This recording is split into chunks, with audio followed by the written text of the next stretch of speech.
This heavy like this.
नमो विष्णुपादाय कृष्णप्रेष्ठाय भूतले श्रीमते भक्तिवेदान्त स्वामिन्निति नामिने नमस्ते सरस्वती देवे गौरवाणी प्रचारिणे निर्विशेषा शून्यवादी पाश्चात्यदेशतारिणे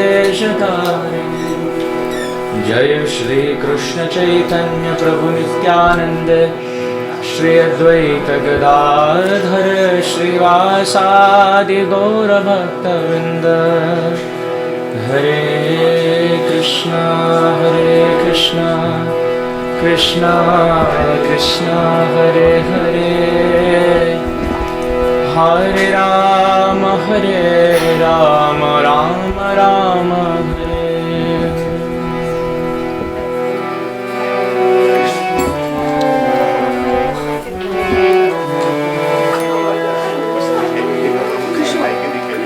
Hare Hare Krishna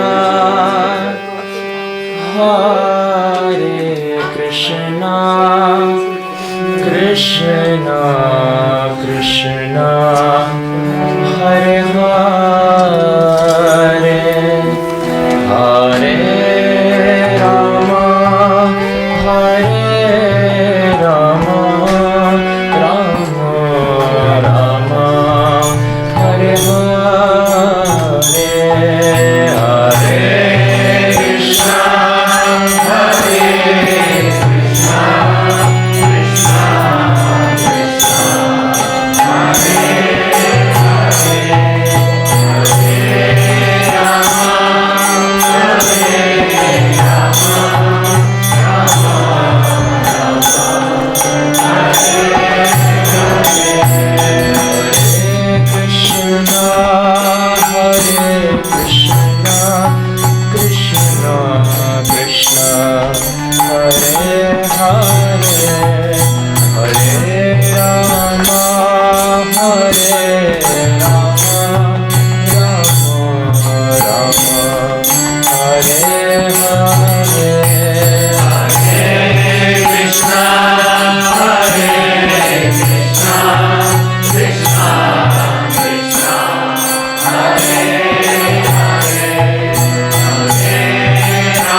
Hare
Krishna, Hare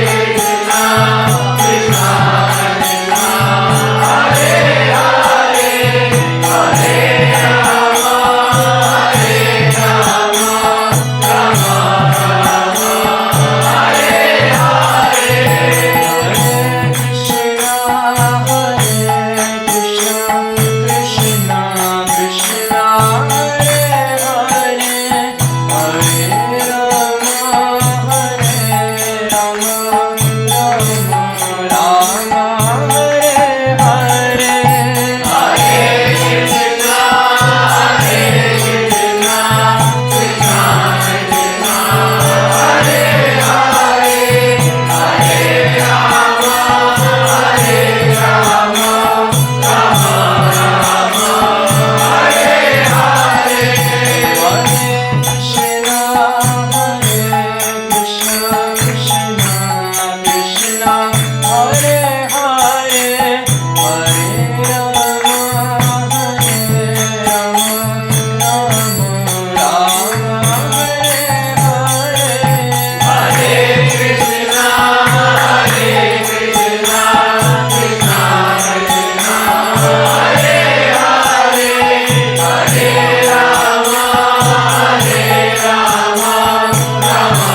Krishna. Do you have devotees who were not there in yesterday evening class? There were many devotees. There were a few devotees, okay. Anyway, it's my purification also to introduce His Grace Amarendra Prabhuji. His Grace Amarendra Prabhu is a disciple of His Holiness Radha Maharaj. He's a very, one of the most senior Maharaj disciple of Srila Prabhupada. He's a world famous for his Bhagavad Katha, and he has transformed hundreds and thousands of people in the world. So Prabhuji is following Maharaj's footsteps. Prabhuji born today, it's his birthday, and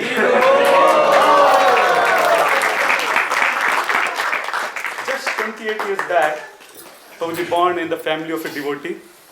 And as I said yesterday, as soon as he starts speaking, he started chanting. And as soon as he started reading, he started studying the Shastra.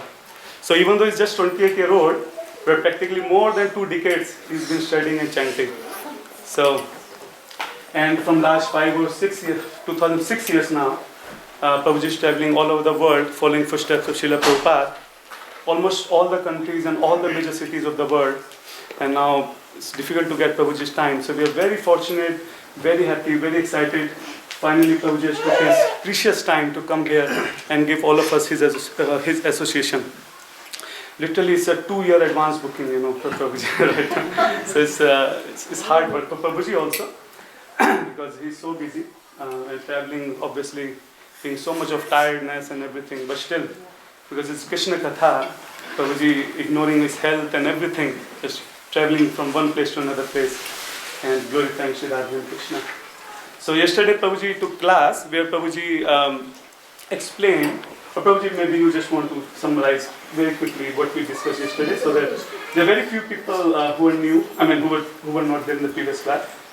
And then we can continue. Maybe you can do it. Okay, so yesterday Prabhuji gave the reasons why Chaitanya Mahaprabhu appeared in this world. And Prabhuji gave, now you have to listen to the recording, because if I speak then it will be like Mendak hota na tar. It will be like that. So you hear the recording, they are recording for yesterday class. But just to let you know, Prabhuji explained that how Narasimha Dev appeared and for what reason Narasimha Dev was not satisfied, and for his satisfaction he appeared as a Lord Ram. And then Lord Ram became unsatisfied for some reasons for which you have to listen to the class. And then he appeared as a Lord Krishna. And why Lord Krishna finally in this age of Kali Yuga appeared as a Lord Chaitanya Mahaprabhu, the most compassionate incarnation of Krishna. So today Prabhuji will continue after this from where Prabhuji left yesterday. Thank you very much. Is Mathaji here? Premdati Mathaji? Okay, that's fine. Anyway, we have, I forgot to tell, we have birthday of 2 great personalities today. One is Prabhuji and one is our beloved SriGovinda Prabhuji.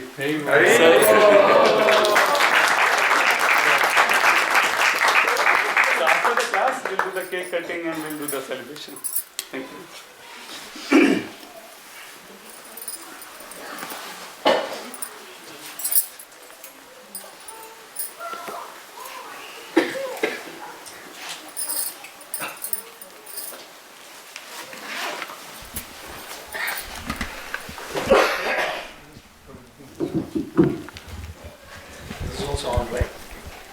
So you don't need, this is just microphone, so even for distance, that is the microphone. No, I'm using it for recording. I see. Audio recording. Okay. Please, I need it. Hare Krishna. Hare Krishna. Really want to thank all the devotees for kindly coming here.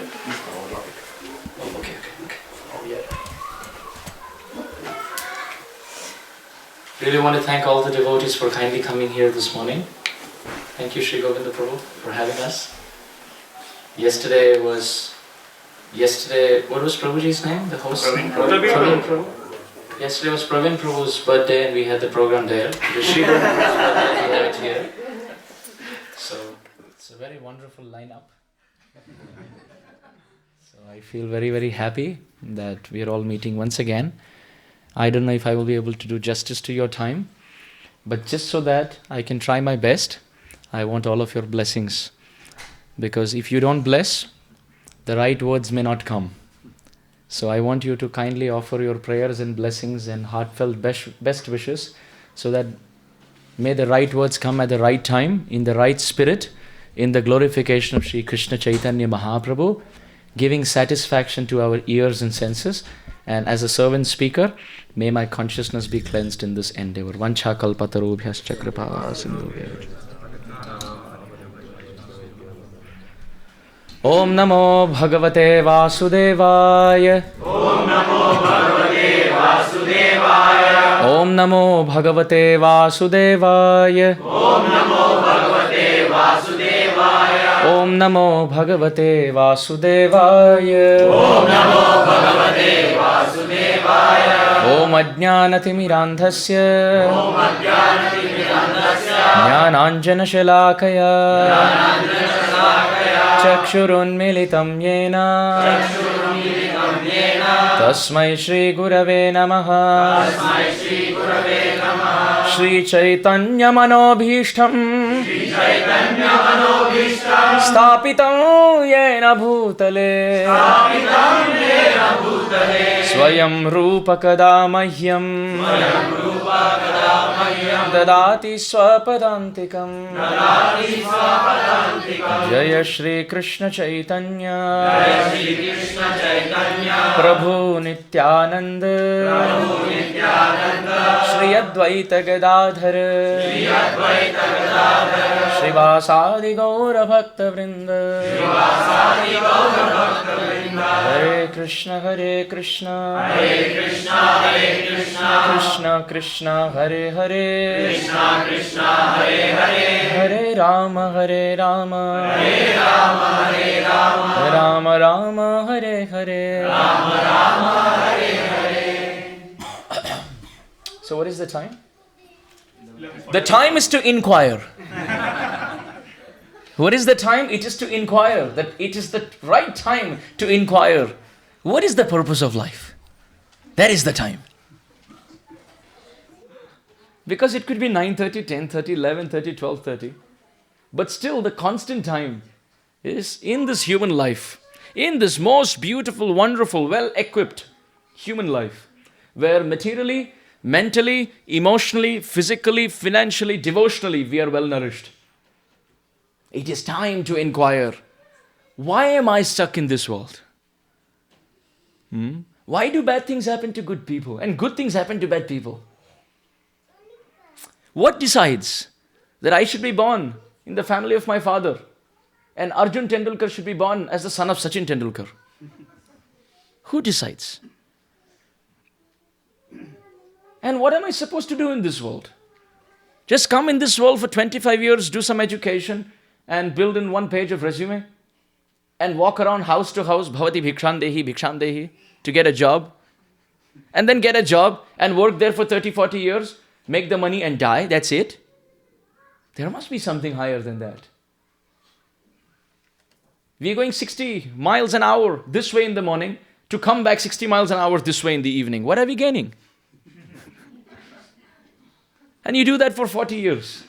And then you get proud of doing nothing. That is the time to inquire, to close our eyes and think, what is the purpose of life? Why is this world made? Why is it that the sun and the moon never take breaks? Now, none of the functionings of nature are erratic. They are very, very orderly. And wherever there is order, there's an order maker. Wherever things are haphazard, there's no controller. But where things are very wonderfully designed, there must be an intelligent designer. Who is that? How does he look? What is my connection with him? Where does he live? What does he like? What does he wear? Who are his parents, if any? That's all the purpose of this human life. Therefore, we have 2 ears to listen from both sides, to listen the advice of this material world and reject, and then to hear Shastra and accept. 2 sides.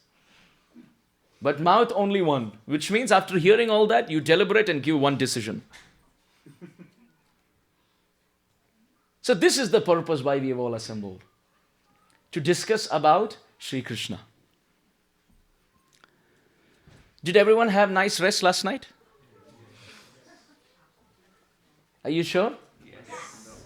Because your words will be tested as soon as I start speaking.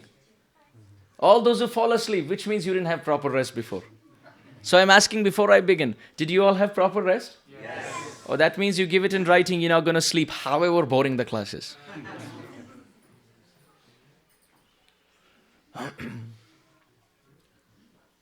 When Ramachandra in the Ramayana fought and killed Kumbhakarna, everybody was happy because Kumbhakarna died. But there was one lady who was crying, Nidra Devi, the goddess of sleep. She was weeping and crying. Oh, my Shuddha Bhakta, my pure devotee, Kumbhakarna, has died. So she thought of putting an appeal, a petition, at the Supreme Court of Ramachandra's lotus feet. She came to Ramachandra and said, what is this, my lord? The Shvetashvatara Upanishad says, Natasya karyam karanam cha vidyate, na tat samahscha adhikascha drishyate, parasya shaktir vividhaiva shruyate, swabhavaki jnana bala kriyacha.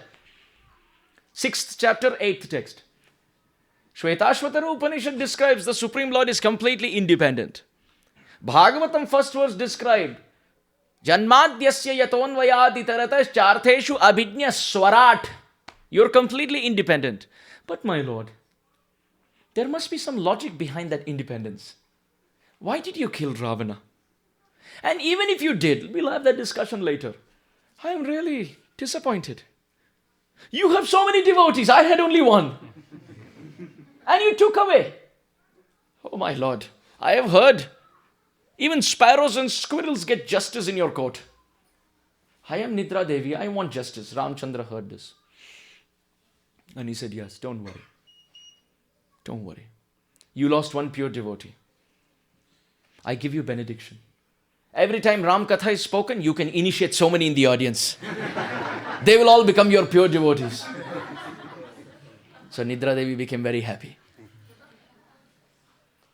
This is not found in Valmiki Ramayana. It is found in a Ramayana called Amarendra Ramayana. It's just a fictitious joke to make us realize that we shouldn't sleep. Maya Devi will try to put us to sleep, but we should be awake. Uttishtata, Jagrata, Prapya Varanni Bodhata, Kathopanishad. That human life is to stand up, to awaken, and to think and chase our target. Not to sleep like polar bears. They can sleep. Ahara nidra bhayamaitunam cha samanyam etat pashubhidaranam dharmo hi tesham adhiko vishesho dharmena ina pashubhi samana yesham na vidhyana tapo na danam jnanam na shilam na guno na dharma te mrityu loke nanubhara bhutaha manushya rupeda mrigascharanti sahitya sangita kalavihinaha sakshat pashu puchha vishana hinaha trinam na khadan na pijivamanam tadbhagadeyam paramam pashunam. Essence, those who sleep in Hari Katha are animals. So many references. So you prove me wrong.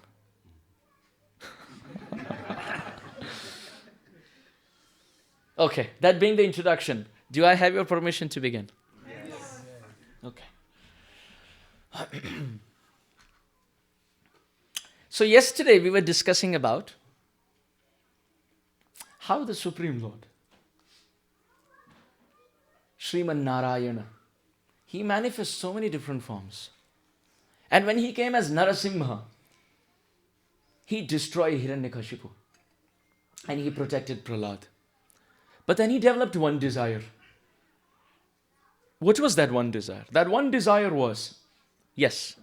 That one desire was to sit in a father's lap. Yes.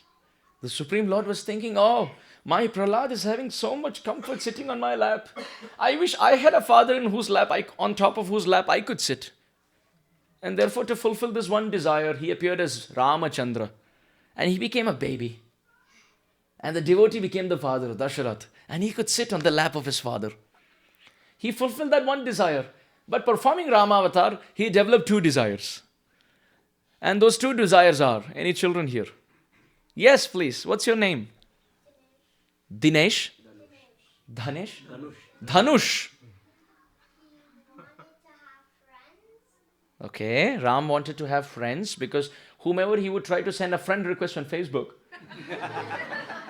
or rather he would try to have friendship with, that person would slip his embrace and fall at his feet and become his servant. Because Ram was so mesmerizingly beautiful. Yes, so Ram wanted nice heart-to-heart connection as friends. And second, And he wanted to fill the benediction of the sages at Dandakaranya forest. Correct? Wonderful.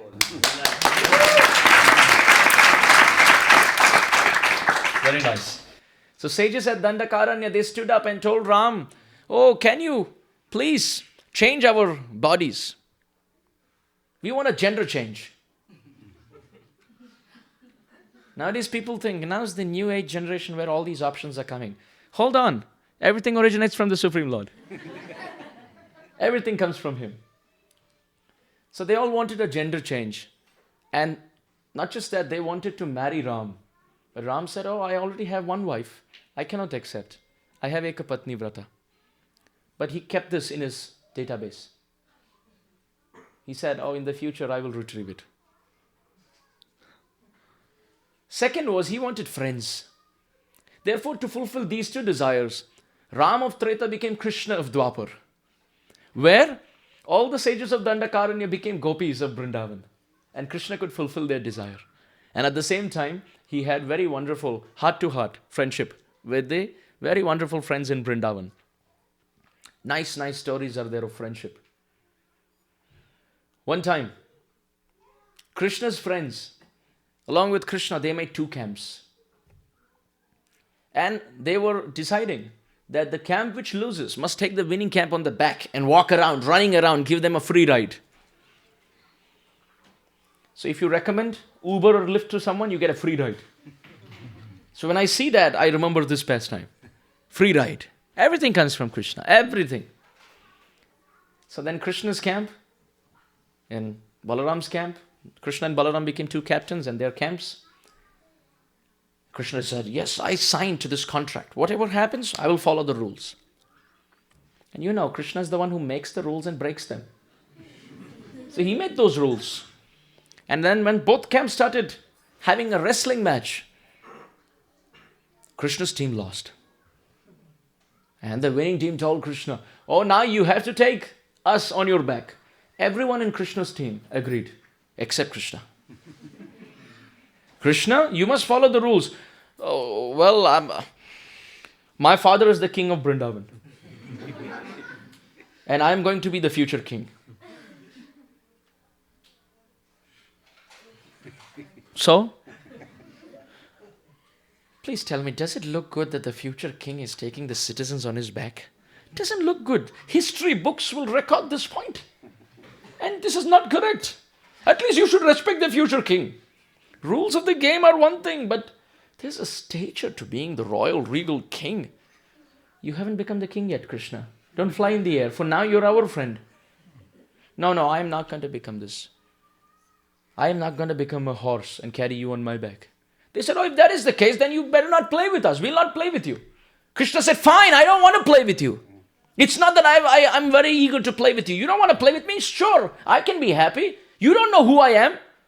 Oh, we very well know who you are. We very well know how intelligent you are. Very, very intelligent. If you're told that you should not eat wrong things, then you eat the right thing in the wrong way. You eat the nice butter, but from the neighbor's house. Then when we tell you, don't eat the right things in the wrong way, you eat the wrong things with the wrong hand. You come to our house, and in the courtyard, you eat mud with your left hand. You are very intelligent, Krishna. We know you. Krishna's fuming. Krishna said, you don't know how strong I am. Friend said, of course we know how strong you are. Otherwise, it's not possible to break those big, big butter pots. You're very strong. And you have to climb up and carry it down. Well, we trust you. Krishna said, you're annoying me. Oh, well, we're doing it on purpose. We don't want to play with you because you're not following the rules. Krishna said, fine, I don't want to play with you. Go, you play. And they said, fine, we will see. They all started playing. And Krishna's sitting under the tree. And after some time, in his heart, he's feeling, oh my God, they're having a nice time. And those friends are playing and looking at Krishna, and they're acting as if they're getting more fun than what they have. And Krishna's looking.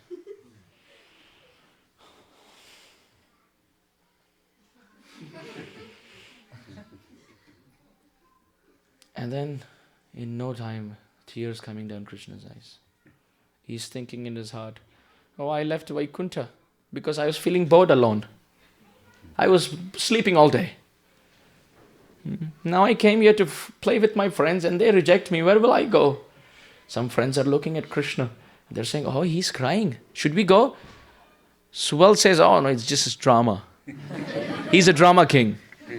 Don't look at him. Don't pay attention. That's the main thing. Don't give him any attention. If you give him attention, his drama increases. Because he's an A-grade performer. He needs audience to perform. He can perform without an audience. Think about the pastime of Kaliya. He's completely wrapped up in the coils of Kaliya. But for 6 hours, he's coiled. Why? Because whoever saw fainted. So he didn't have an audience. When the word spread and the whole of Vrindavan came, he nudged Kaliya and said, I think now it's house full. Time to dance. So he's an A-grade performer. And finally, Krishna starts crying very loudly. The friends come to him. Why are you crying, Krishna? You were the one who didn't want to play with us. Krishna said, I was angry. When you're angry, you say things which you don't mean. And I'm sorry. You want to play with us? Yes, I want to play with you. Are you ready to become the horse? Krishna said, I'll have to think about it. They said, you better become the horse because the next game we are playing, the losing team becomes a donkey. So you prefer, do you want to become a horse or you want to become a donkey? Krishna said, I'll pick the horse. And in this way they play. So this Rama avatar didn't enjoy, but Krishna enjoyed. And all the sages of Dandakaranya became gopis. So Ram fulfilled the one desire of Narasingha. Krishna fulfilled the 2 desires of Ram. And in Krishna avatar, Krishna developed 3 desires. Sri Radhaya pranaya mahima kidrishova nayaiva swadhyo yenad bhuta madhurima kidrishova madhiyat saukhyam chasya mad anubhavataha kidrisho veti lobhad tad bhavadhya samajanishachi garbha sindhu harindu. He wanted to understand 3 things. He wanted to understand the nature of devotion. He wanted to understand what are the qualities in Krishna that a devotee gets attracted to. And 3, he wanted to know when he tries to reciprocate to a devotee, how much happiness a devotee feels. And the best example among the devotees are the residents of Vrindavan. And among the residents of Vrindavan, the best example are the Gopis of Vrindavan. And among the Gopis of Vrindavan, the best example is Srimati Radharani. So Krishna went to chase the rhinoceros. He wanted to know the nature of love of Radharani's heart. He wanted to know what qualities in Krishna's personality Radharani gets attracted to. And he wanted to know when he tries to reciprocate his bit, how much happiness Radharani feels. To fulfill and to understand, experience these 3 innermost desires of his heart. Taking the heart of Radharani and taking the complexion of Radharani. Antaha Krishna Bahir Gaura. He who's black, bluish black, turned golden. And in the age of Kali Yuga, to fulfill those 3 desires of Krishna, he appeared as Krishna Chaitanya, Chaitanya Mahaprabhu, Gauranga Mahaprabhu ki Jai! You see, when a mango is unripe, what is the color? Green. And when the mango gets spoiled, black. So when the mango is unripe, with the qualities of residents of Vrindavan, that mango is called Ramachandra. Because he's playing the role of a Maryada Purushottam. He's walking the script. It's interesting. Ramchandra gives the script in the form of Shastra and then walks it very diligently. So that's like the unripe mango. But Krishna, he doesn't walk any script. Ram gives the Shastra and walks. Krishna walks and says, write down. This is Shastra. So that's the spoilt mango. So unripe mango is green, but the spoilt mango is bluish black. So Krishna is like that. Everything about him is so twisty. His glancing is also not straight. Ramchandra glances very nicely. But Krishna, sidelong crooked glance. His walking is also like that of an intoxicated mad elephant. His dancing is also very crooked. His standing is also very crooked. His flute playing is also very crooked. His moving of his eyebrows is also very crooked. His singing is also very crooked. His speaking is also very crooked. As a child, what is in his mind is on his tongue, that is what he wants. But as he grew up, Parokshavadam mama priyam.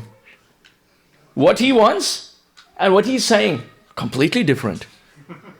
Like when he gets angry with Balaram, he would say, don't touch me. Don't touch me. So externally it seems he's telling Balaram, don't touch me. But he's saying, don't touch me. Which means, oh Balaram, I am really sad, please embrace me. Very crooked. Very rasik. He will say something, but the interpretation is different. So his glancing is crooked. His dancing is crooked. His walking is crooked. His talking is crooked. And then in the Gita he tells us, become straightforward. This is the example of the spoilt mango. When the mango is unripe, it's green. When it's spoiled, it becomes black. But when the mango is completely juicy and ripened, it becomes golden. That is Chaitanya Mahaprabhu. The complete perfection, the complete personality of Godhead. Is everyone understanding? Krishna desired to know the mood of devotion. We will continue from here now.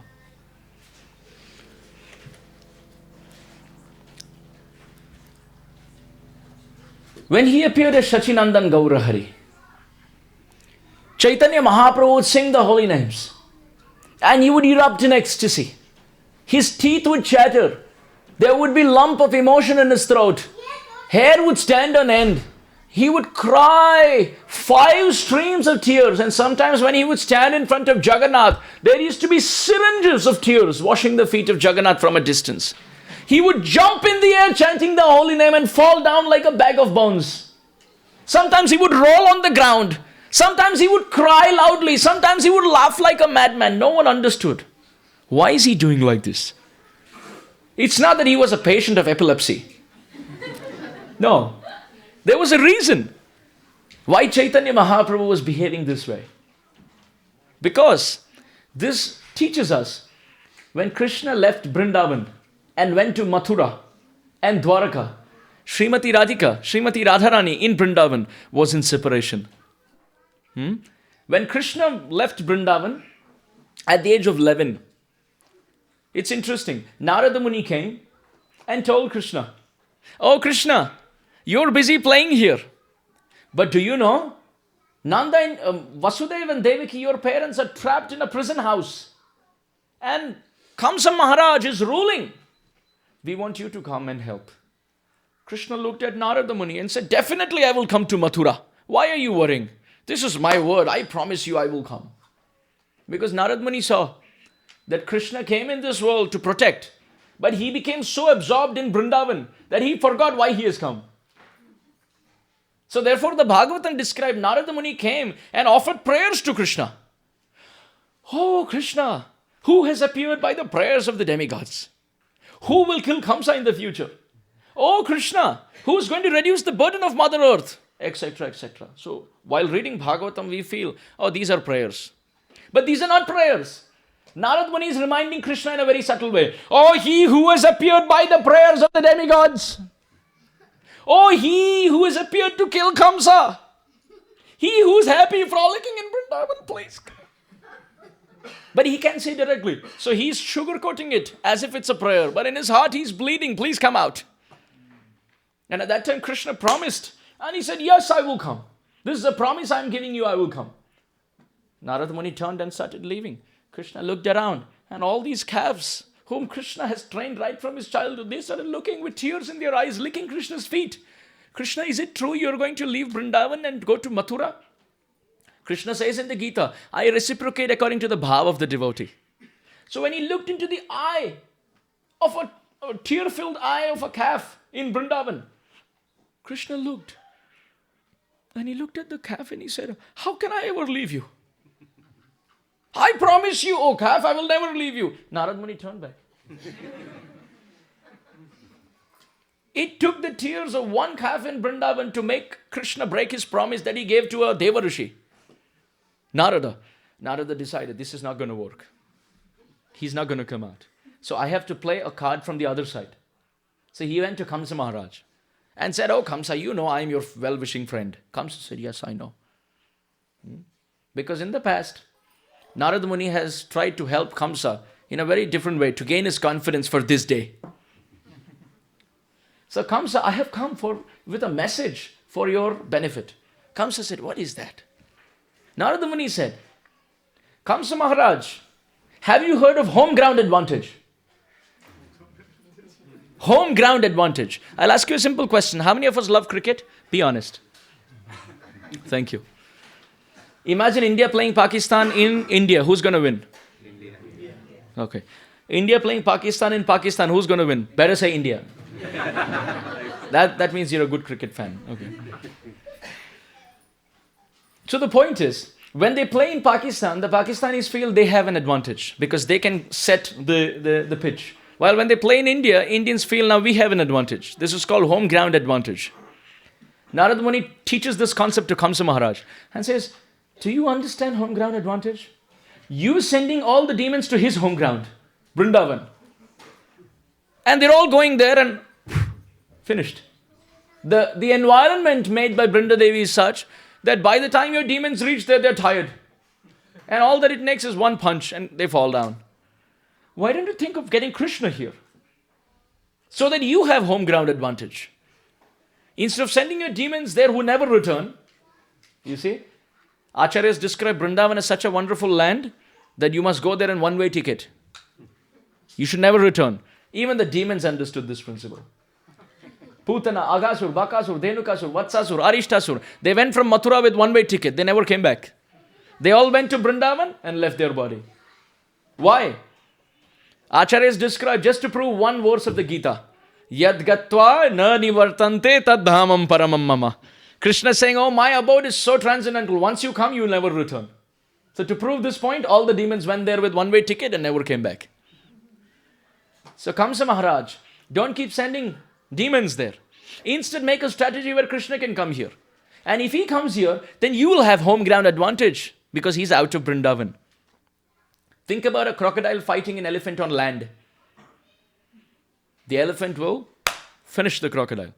But think about the crocodile chewing into the flesh of the elephant in water. Gajendra Moksha. Crocodile has home ground advantage. So therefore, Kamsa thought, "Oh, Narada Muni is such a wonderful, well-wishing friend. Let me do as he says."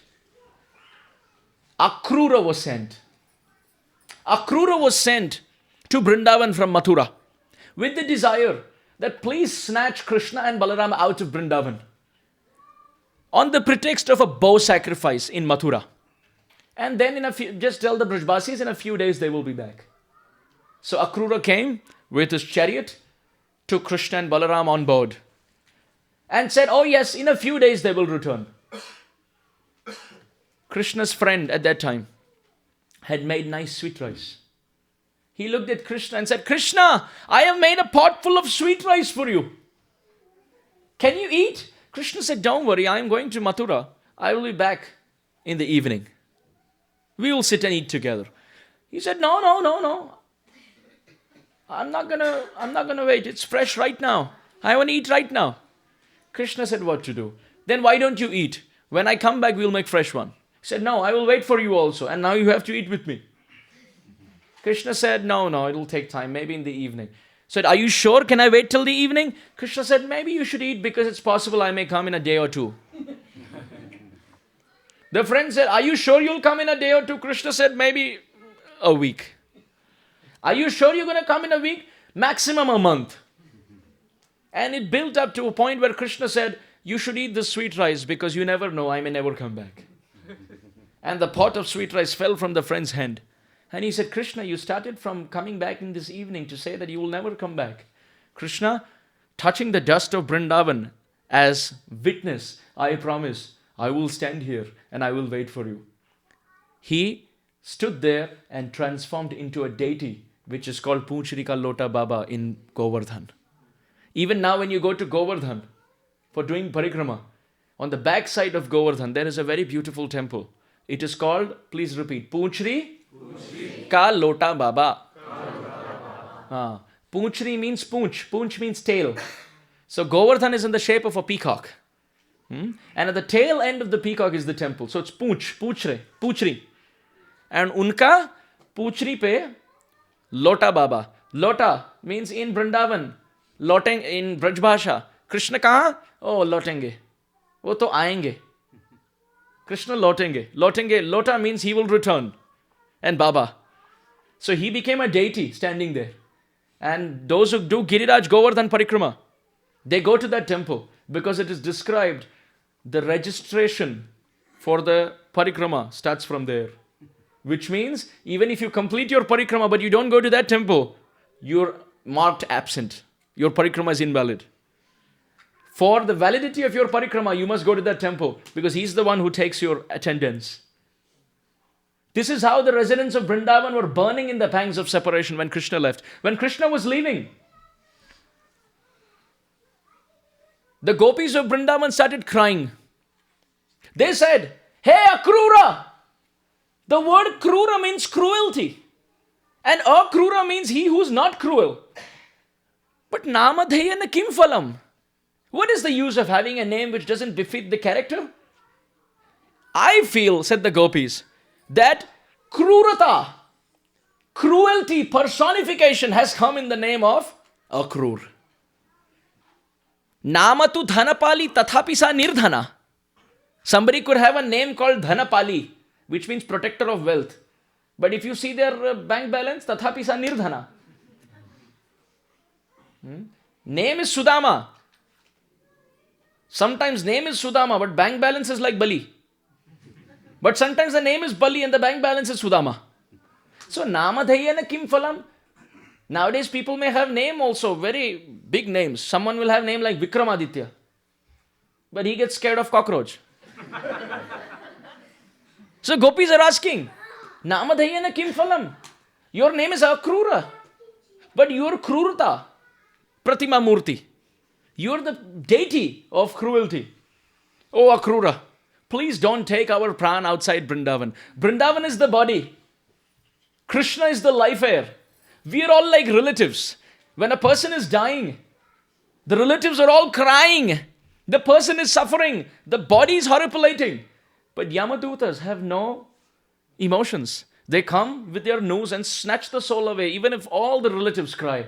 They're telling Akrura, oh, you are like a Yamaduta. Kamsa is Yamaraj, you're Yamaduta. And your chariot are the noose. And you're taking Krishna and Balaram, who's like Jivatma and Paramatma, out of the body which is Vrindavan, while all the residents are relatives crying. How could you do this? When Akrura did not listen, the Gopis of Vrindavan started requesting the horses, saying that even if Akrura desires, but if all of you surrender and sit down in the dust of Braj, he can take Krishna away. So please, you don't. But these horses all belong to Kamsa Maharaj. Huh? The fruit doesn't fall very far away from the tree. So they're all birds of the same feather flock together. In Mathura, everyone is like that. So then the Gopis decided, Akrura is not listening, the horse are not listening, at least we will fall flat in front of the wheels of the chariot. If they don't move, even if the horse tries to drag, if the wheels are stuck in the dust of Braj, what can Akrura do? So they started laying themselves in front of the wheels. How much separation the pure devotees had when Krishna was snatched. Imagine, there was not a single tree in Vrindavan that Krishna had not climbed. Not a single fruit that he had not bitten. Not a single flower that he had not smelt. Every place, every gully, every small, beautiful, wonderful kunj, grove, gardens was filled with the memories of Krishna. How can the Brajbasis have another day without Krishna in Vrindavan? Right from childhood, everything is smeared with the feelings of emotions for Krishna. And now overnight, after 11 years, Akrura is snatching Krishna out. How can the residents of Vrindavan live? This land of Vrindavan is the greatest example of love. How much the residents of Ayodhya felt when Ram left, it is described 10 million times more the residents of Vrindavan felt when Krishna was leaving. And they were thinking Krishna is going to come in a day, and that was the pangs of separation. Can you imagine? Krishna never returned. How much were they burning in separation? How much were they burning? Their heart was exploding in emotion. All the great sadhus therefore describe this land of Vrindavan is where I want to live, so that I can experience this viraha, this separation from Krishna. There was a very great devotee called Ras Khan. Ras Khan was a Muslim sadhu. He made only one mistake in his life. He came to Vrindavan and he chanted the name of Krishna. And he fell in love so much that when Ras Khan was asked, "Oh dear sadhu, what is your last wish?" Ras Khan said, "Manush ho to vahe ras khan basau braj gokul gao ki gwaran. Jau pashu ho to kaha vas mero charonit nand ke dhenu majaran. Pahan ho to wahi giri ko jo kar chhatra purandar karan. Jau khag ho to basero karo mil kalindi kul kadambo ki daran." Oh Brahma, said Ras Khan, if in my next life I get a human form, Manushu ho, to vahe ras khan, make this Ras Khan, if he gets a human form, only one desire.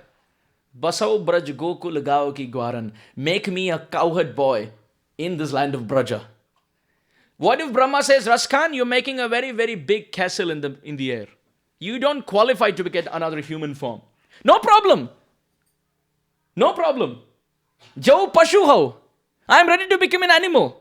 But I have a condition. Jau pashu ho to kaha bas mero charonit nand ke dhenu majaran. Make me a calf, so that I can be one of the calves in the house of Nanda Maharaj, so that Krishna will somehow touch my body. And he will play with my long ears.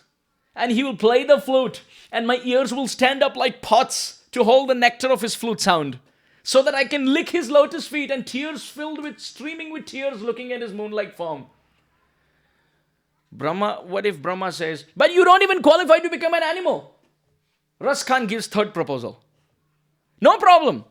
Can I become stone? Pahan haut vahi giri ko jo kar chhatra purandar karan. When Purandar Indra attacked Vrindavan and attacked the Brajbasis, then there was a big umbrella, a massive umbrella in Braja called Giriraj Govardhan. Jaya Giri Raja Jaya Govardhana. Oh Jaya Giri Raja Jaya Govardhana. Jaya Giri Raja Jaya Govardhana. Bolo Pavan Radha Tero Naam, Pavan Shri Vrindavan Dham. Pavan Radha Tero Naam, Pavan Shri Vrindavan Dham.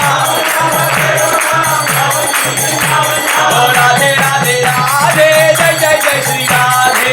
Radhe Radhe Radhe, Jai Jai Jai Shri Radhe. Jai Jai Radhe Radhe,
He threw his thunderbolt.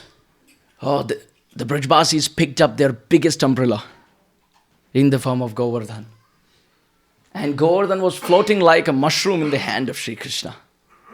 So Raskhan says, okay, oh Brahma, you're not going to make me a human? You're not going to make me an animal? Here's my proposal. To become stone. If I become stone, my proposal is, Pahan हो तो वही गिरी को, वही गिरी, जो करे छत्र पुरंदर कारण. When Indra attacked, that Giriraj, which protected Krishna, who protects the whole creation. Krishna is the Sharanagati, Gati, the destination of surrender for everyone. But when he had to surrender, he took shelter of Giriraj. Make me a stone at the lotus feet of that hill.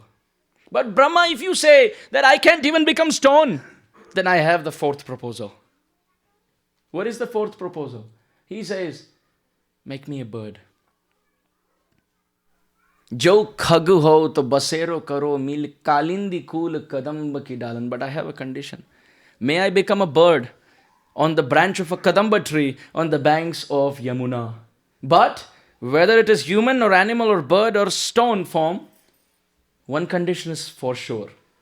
Braj त्यज के मैं कहीं नहीं जाऊं, ब्रज त्यज के मैं कहीं नहीं जाऊं, रसिक संतान के दर्शन पाऊं, जग से प्रीति हटाए, राधा नाम परम सुखदाय. I want to live in Vrindavan and not leave. This was Raskhan. All the great sadhus want residence in Braj. Adi Shankaracharya, who wrote so much Tattva Siddhanta, he says, Vidagda Gopika Mano Manojnya Talpashayinim Namami Munja Kanane Pravriddavanni Payinim Yada Tada Yatha Tatha Tataiva Krishna Satkatha Maya Sadaiva Giyatam Iti Kripa Vidhiyatam Bhaje Brajaika Mandanam Samasta Papa Khandanam Swabhakta Chittaranjanam Sadaiva Nandanandanam. Adi Shankaracharya says, oh, I've written all Siddhanta on one side, but as far as my desire is concerned, I want to live in Vrindavan. You ask Brahma what he desires. Brahma says, Tad bhuri bhagyamiha janma kimapyatavyam yad gokulepi katamangri rajobhishekham yad jivitam tu nikhilam bhagavan mukundaha adhyapi yad padaraja shruti mrigyameva. I want to live in the dust of Braj. And for that, I am ready to give up my position of Brahma and let my four heads become four hills in Barsana. Dangad, Mangad, Bhangad, Vilasgad, 4 hills in Braj Mandal. 4 heads of Brahma ready to become 4 hills, but to live in Braj. Lord Shiva thought, when Brahma is going for the chase, why not me? Lord Shiva performed austerity for 60,000 years. Why? To become hill in Vrindavan. Brahma became 4 hills in Barsana. Lord Shiva became Nandishwar Parvat in Nandagram. And Vishnu decided, wait a minute. Brahma and Shiva are going for the chase and I'm sleeping? No, even I want to. He performed bhajan. Brahma becomes hill, Shiva becomes hill, I will also become hill. And it is described according to the different histories given in Garga Samhita and Brahma Vaivarta Puran and other places, that when Brahma performed tapasya, he became the 4 hills of Barsana. Shiva became Nandishwar Parvat in Nandagram. While Vishnu, he performed tapasya and became Giriraj Govardhan. But they all want to become mountains. Why? Because the mountain doesn't move. They want Akhand Brajvas. I will never leave Braja. I will not leave Braja. Esham Gosha Nivasinam Uta Bhavan Tvam Devarate Tina Cheta Vishwa Phalat Phalam Tvadaparam Kutrapyayan Muhyate Sadveshadiva Putanapi Sakula Tvameva Deva Pita Yadhamartha Surit Priyatma Tanaya Pranashaya Tvatkrite. Brahma is asking Krishna, Krishna, I have a question. Who can be more merciful than you? Imagine there is a person who has not got a job for 5 years. And he gets his first paycheck. Let's say his first paycheck is $5,000, $6,000. He makes first. And then he comes to the temple. Temple devotees are asking, so if anyone wants to sponsor Sunday feast, how much is the Sunday feast? $301. This person puts his hand up and says, I want to give the whole first paycheck. $5,000. What do you have for your family? Nothing. House, rent, how are you going to? We'll see. What do you call such a person? Such a big heart. Where is he getting that from? Brahma says from Krishna. Why? Because Krishna came in this world and he was 6 days old, Putana came. The first person who came to him, he sold himself completely to that person. Brahma is saying, she didn't even have proper intention. Only thing good about her is that her dress matched your mother's dress. And you sold yourself to the first person who came to you. Krishna, now what do you have to give to the residents of Vrindavan who have given themselves through thought, word and deed to you? What do you have? This is my concern. You have such a big heart, you have given your whole property to Putana. What was the need? Do some financial planning, Baba. You give 5% to him, 10%. Then you give 50% for Brajbasis. No, 100% Putana. Now what do you have, says Brahma? The residents of Vrindavan are so dear to you. You are going to go in debt. They love you so much. Can you imagine that Krishna when he left Vrindavan? Vrindavan became like a desert. Vrindavan became like a desert. Birds fell off from the branches of the tree with their beaks open. Not because they didn't have water, but because they didn't see the moon-like beautiful face of Shama Sundar. The Brajbasis decided, I will go to the Jamuna and jump into the Jamuna and commit suicide. I will commit suicide. They would go to the Jamuna to jump and commit suicide into the water, but Yamuna had dried up completely with only little water left because the fire of separation in Yamuna's heart, in separation from Krishna, had dried off her own water. And now when the Brajbasis jumped, there was nothing. The water was only knee deep, ankle deep. They could walk across thinking, oh, even Yamuna is not helping us. Then they thought, no, Govardhan is there for us. We will climb up the Govardhan hill and jump from there. But when they went there, Govardhan was 1 foot away from the ground. You see, when someone gets a shock, they sit down. Naturally, their height reduces. Giriraj fell down. His height became so small. They climbed up and thought, what is the suicide here? It's just 1 step down. Even Giriraj is not helping us. They thought, what is going on? When we look at the top of Govardhan and we see the clouds coming up there, we remember our Krishna standing there with his flute. Govardhana prasthanavambuvaha. When we see a cloud on top of Govardhan, we are remembering our Shama Sundar. Kalinda kanya navanila padmam. When we see the blue blossoming lotus on the Yamuna, we imagine as if our Krishna is swimming. Vrindavanu dhara tamala shaki. When we see the tamal trees in the forests of Vrindavan, we feel as if our Sham Sundar is standing with arms open to embrace us. Tapatrayasya bhibhavam karotu. No, but it's actually not Krishna. It's a cloud. It's actually not Krishna. It's a blue lotus. It's actually not Krishna. It's a tamal tree. They're actually increasing our adi daivik, adi bhautik and adhyatmik klesha. They're looking at each other and saying, the Brajbasis are talking to each other and saying, will you help me?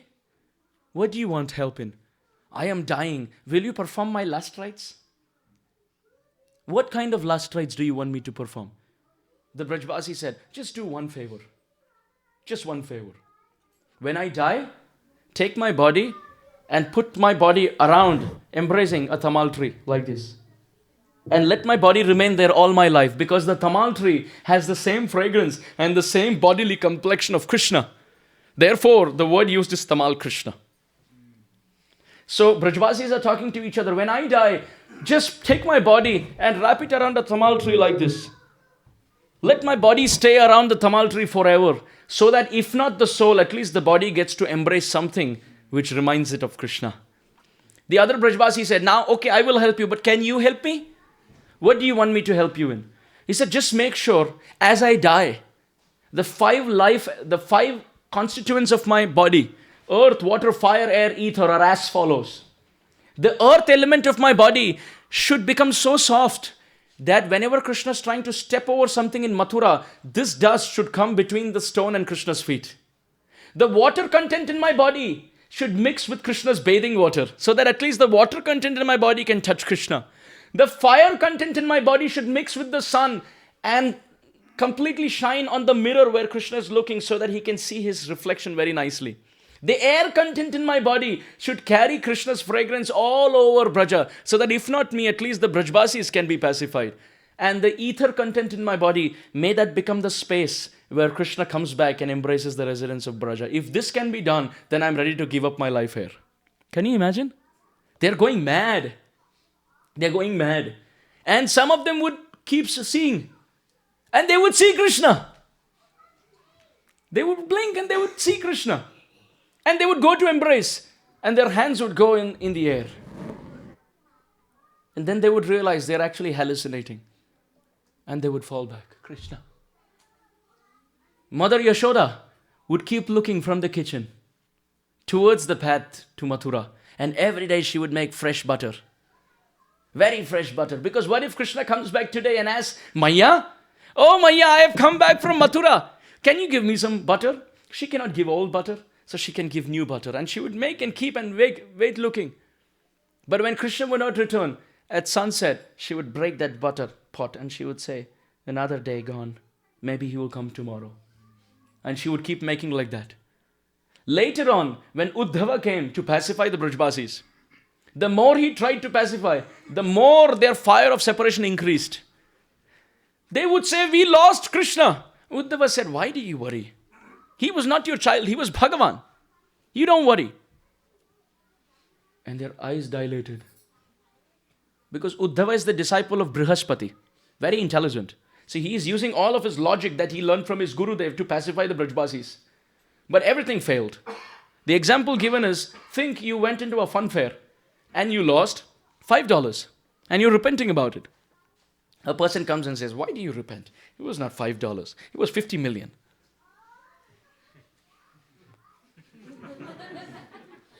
Till now we thought we lost our child. Now you're saying he was God? Oh! Uddhava is thinking, oh, wait a minute, I'm trying my best to pacify, but every arrow that I'm shooting towards the problem is backfiring. Imagine you take little water on a hot tawa, little water, and put on the top. Right? Immediate. Actually, water can completely extinguish fire. But what to do? The quantity is so little and the tawa is so hot. So Uddhava, whatever he is trying is so little water in comparison to the heat of the tawa, of the hearts of separation. So he's trying his best and it's all backfiring. He goes to Maya Yashoda and says, oh Maya, why do you worry? Krishna is Bhagavan. He is everywhere. He's so near yet so far. He's inside of everything yet outside of everything. Mother Yashoda said, then we are talking about two different Krishnas. That may be your Krishna, but my Krishna is only one. It's not a joint account. Because Bhagavan means he belongs to everyone. You have as much authority on Bhagavan as much as I do. Maya said, no, he cannot be Bhagavan because he's not a joint property. He's my Lala. He's my child. I can't share him with anyone. And you're saying he's inside of everything, outside of everything? Okay, I will understand. But I want to bring to your attention one point. And Mother Yashoda went inside. She got a pot of butter. And she told Uddhava, one time when Krishna was stealing butter, the Gopis caught him. Krishna, why do you have your hand inside the butter pot? Krishna said, oh, don't think I'm stealing. I have come here for something very specific. I promise you.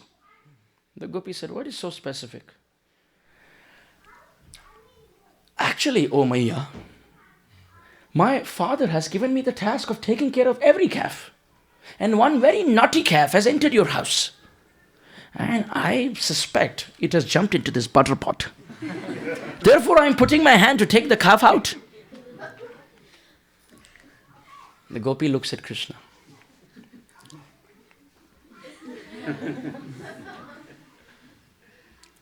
Then why is the butter on your face? Krishna said, very good question. I knew you will ask that. Actually, oh Maya. Another Gopi, right? Oh mother, oh Maya. You have made this butter with so much hard work. There I saw a very big black ant. inside the butter pot. And I was thinking, you've put hours and hours of hard work and this one ant can spoil your preparation. So I put my hand inside. But I'm not getting the ant.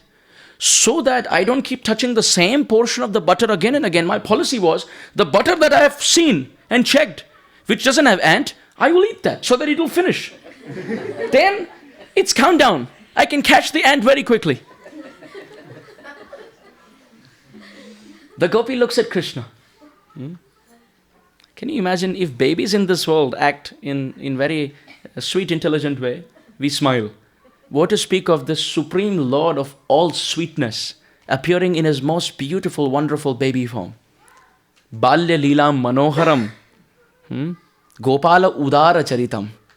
When he crawls, it's like as if a rain cloud has fallen from the sky, crawling by the breeze of the prem of Brajbasis. Oh Maya! This is why I'm putting all the butter in my mouth. Okay, let's come back to the original point. You were talking about a calf which jumped into the pot? Oh yes, mother, I'm suspecting. Do you have a proof? Krishna put his hand inside. And he had a little, small marble calf, play calf, toy. He had put it in on purpose because he knew he will be caught. He took it. Look, I told you. There's been a naughty calf which has jumped into the butter pot. And he's white. So therefore, he got camouflaged with the butter. I told you. You thought it was a real calf, but this is my toy calf and he's very naughty like me. The Maya started laughing. Okay, continue. Mother Yashoda got that butter pot in front of Uddhava and put her hand inside and removed that little marble calf and said, you can convince me that Krishna is inside of everything, outside of everything, so near yet so far.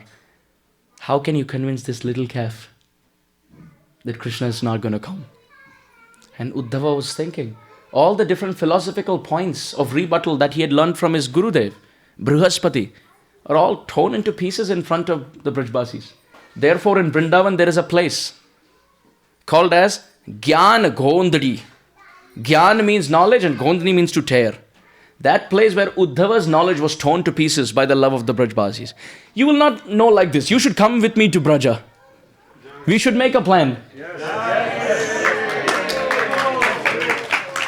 One day we should all go. Only devotees of Phoenix. No one else.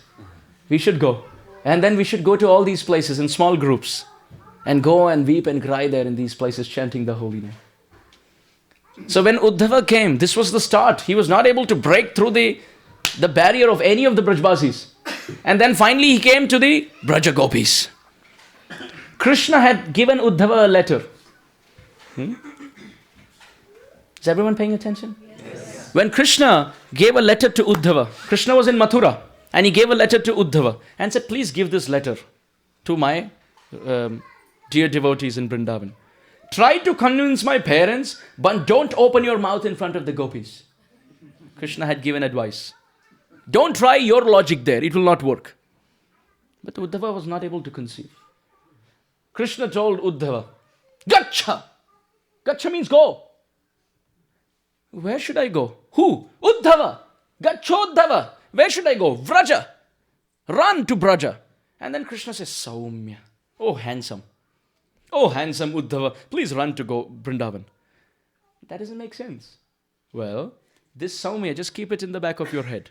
It is not a very attractive adjective used here. It's a password. Cryptography used here. Encryption. It's a private key. What is this Saumya? Krishna is saying, Gachodhava Vraja Saumya Pitrinam Pritim Avaha Gopinam Mad Viyogena Mat Sandesha Vimochaya. Oh, just take this letter. Don't explain the letter. Just give it to them. My letter, you don't put your head. Just give it to them. Uddhava tried to the parents and he failed. And now he went to the gopis. He had no clue who Radharani is and he didn't know whom to give the letter to. And there he saw Srimati Radharani sitting among all the gopis, chastising a black bumblebee at her lotus feet. There was a black bumblebee who was hovering because Radharani's feet is very soft, very fragrant, not like our feet. Our feet is not lotus feet, cactus feet. Makes more sense in Arizona. But Radharani's feet is very, very soft. Yo Brahma Rudra Shukha Narada Bhishma Mukhaihi Alakshitona Sahasa Purushasya Tasya Sadhyo Vashikarana Churana Mananta Shaktim Tam Radhika Charana Renum Anusmarami. Shastra describes that place where Brahma, Shiva, Indra, Chandra, Agni, Vayu, Varuna all bang their heads and clang their helmets. That place is called the feet of Radhika. All the Devis, Amba, Nupura, Shambhavi, Aparna, Uma, Parvati, Kali, Hemavati, Triyayani, Katyayani, Bhairavi, Savitri, Navayovani, Shubhakara, Samrajya, Lakshmi Prada, Chidrupi, Paradevata, Bhagavati, Sri Rajarajeshwari. All these Devis appear from the tip of the toenail of Sri Radhika, Radharani. So therefore the Gaudiyas are very, very attached to Radharani. Those who worship Vishnu are called Vaishnavas. Those who worship Krishna are called Karshnavas. And those who worship Radharani, Radharani has a name called Gauri. Those who worship Radha, who is Gauri, they're called Gaudiyas. The word Gaudiya means they who are completely fanatically attached to the lotus feet of Radha. They cannot see anything else. Everyone else, they worship Radharani mainly because their love is for Krishna. And because Radharani is next to Krishna, they offer obeisances to Krishna and one flower to Radha. But the Gaudiyas, they offer their obeisances to Radha. And because someone is standing with a threefold bending form next to her, therefore we give him one flower also to keep him happy. This is our mood. We are very attached to the feet of Radharani. So when Uddhava went there, Radharani was sitting and there was a black bumblebee hovering around the beautiful, wonderful, aromatic, fragrant lotus feet of Radha. And Radharani, in her mood of separation from Krishna, she looked at that black bumblebee and anything that was black reminded her of Krishna. In fact, when she would get angry, she would look at her friends Lalita and Vishakha and she would say, I don't want to see anything black. Because anything black reminds me of Shyam. Therefore, please shave your hair. Lalita and Vishakha would shave their head. Radharani would say, I am still not satisfied because your black eyebrows and black eyelashes remind me of Shyamasundar. So the point is, if this is the absorption in anger, imagine the absorption in prem, in affection. So Radharani is looking at the black bumblebee and chastising, oh Shyamasundar, now you cannot touch my feet and apologize for leaving Vrindavan. Understand? So it's trying to chastise. But actually that bumblebee is just a bumblebee. Some acharyas describe, no, actually that was Krishna coming as bumblebee to see and hear the feelings of his devotees. So when Uddhava heard, he was thinking, this is another level of prem. But the interesting thing is, Radharani called the bumblebee, hey Saumya. Oh, handsome one. Uddhava clicked. Oh, wait a minute. Gacha Uddhava Vaja Saumya. Krishna gave a message with also a password protected message. And here Radharani has the key where she's calling Saumya. Oh, this is the person I have to give the letter to. Understand? So then Uddhava came with that letter and gave it to Radharani and the Gopis. And he tried to explain. But the Gopis were tearing his arguments to pieces. Uddhava said, oh Gopis, don't worry. Perform yoga. And try to remember Krishna. The Gopis started performing yoga and started crying more. Uddhava said, why are you crying? You said, remember Krishna. This is the reason why we are crying. Oh Uddhava, you are telling us to focus our mind on Krishna. What to do? When Krishna left Vrindavan, our minds went with him. With which mind should we focus? We have only one mind. Uddhava said, no, you will be pacified. Perform yoga. The Gopis said, Krishna's absence doesn't let us live. And his memories don't let us die. What should we do? And Uddhava was thinking, this realm of devotion I have never seen. Because previously Uddhava coming from Mathura was very proud. Oh, I have so much love for Krishna. So Krishna thought of sending Uddhava to Vrindavan, called as Vrindavan Institute of Higher Education, VIHE. You see? So Uddhava was sent to Vrindavan for higher education. And the Brajvasis describe, Uddhava came to Vrindavan as if he is the guru. But once he came there, he became the disciple. So in Braj Bhasha they say, please repeat, Uddho Shuddho ho gayo. Which means Uddhava became purified actually after coming to Vrindavan. How did he become purified? Braj Gopin ke bol. By the words of the gopis. What did he come with? Bhajai Gyan ki dugdugi. He came with a damru called Gyan. And Uddho Shuddho ho gayo. Braj Gopin ke bol. Bhajai Gyan ki dugdugi. Bhajat Prem ka dhol. The gopis had a dhol called Prem. Dum, and his little small dub, dub, dub, dub, dub, got eclipsed. So Uddhava, when he was leaving Vrindavan, he was thinking, my God, what is this? It is a new box that has opened up in my consciousness. I have never learnt anything from my Gurudev. Because even his Gurudev didn't know this. And as Uddhava was leaving Vrindavan, he was asked, what is your realization after coming to Vrindavan? Uddhava said, please repeat. Vande Nanda Vrajastrinam Padarenu Rabhikšnashah Yasam Harikato Geetam Punati Bhuvanatrayam Asamaho charanarenu jushama hamsyam vrindavane kimapi gulmalataushadhinam yadustyajam swajanam arya patam chahitva bhejur mukunda padavim shrutim rigyameva eta param tanubrito bhuvi gopavadvo govinda eva nikhilatmani ruda bhava vanchanti yad bhavabhiyo munayo vayam cha kim brahma janma bhirananta katharasasya. Uddhava said, I have only one desire. O Brahma, this Uddhava walked into Vrindavan as the disciple of Brihaspati. But now I am feeling I don't even qualify to become disciple of the Gopis of Vrindavan, even the residents of Vrindavan. I can't even take the dust from their feet. I have only one desire. Just make me a blade of grass in Vrindavan, so that when the residents of Vrindavan are running madly looking for Krishna, the dust from their feet will be smeared on my head as a blade of grass and my life will become successful. Can you imagine? This is Braja. Vaikuntho janita vara madhupuri tatrapi rasotsavat. Rupa Goswami says, greater than Vaikuntha is Mathura.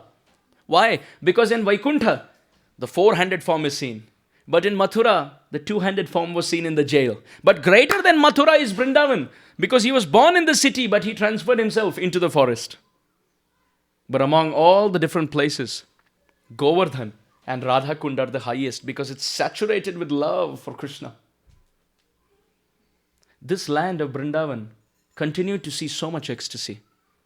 It is described all the trees of Vrindavan would have been burnt in the fire of separation. But thank God, I repeat, all the trees of Vrindavan would have been burnt in the fire of separation from Krishna. But thank God, they were constantly watered by the flowing tears of the gopis.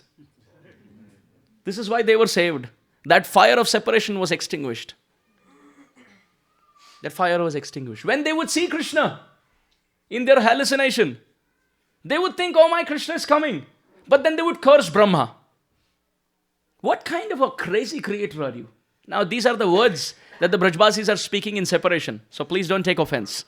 They are looking at Brahma and they are saying, what kind of a nonsense, foolish, crazy creator are you? You have 4 heads but no brains. Why? Creator means there must be some creativity. You have given 1,000 eyes to Indra. Therefore Indra's another name is Sahasrakshi. He has 1,000 eyes. All over his body he can see. The gopis and the residents of Vrindavan are looking at Brahma and saying, what kind of a nonsense, crazy creator are you? You are giving 1,000 eyes to Indra. And what is he busy seeing? Ramba, Urvashi and Menka? Why does he need 1,000 eyes for that? And demigods don't even have eyelids. So he can see constantly. Indra has 1,000 eyes. Brahma, you have 8 eyes yourself. 4 heads, 2 eyes each. And what are you doing? Closing eyes and saying tapa, tapa, tapa, performing austerity. If you have to close your eyes and perform austerity, why even have eyes? You're crazy, Brahma. You're giving 1,000 eyes for Indra to watch all the dance of the dancers, their Apsaras and the Gandharvas.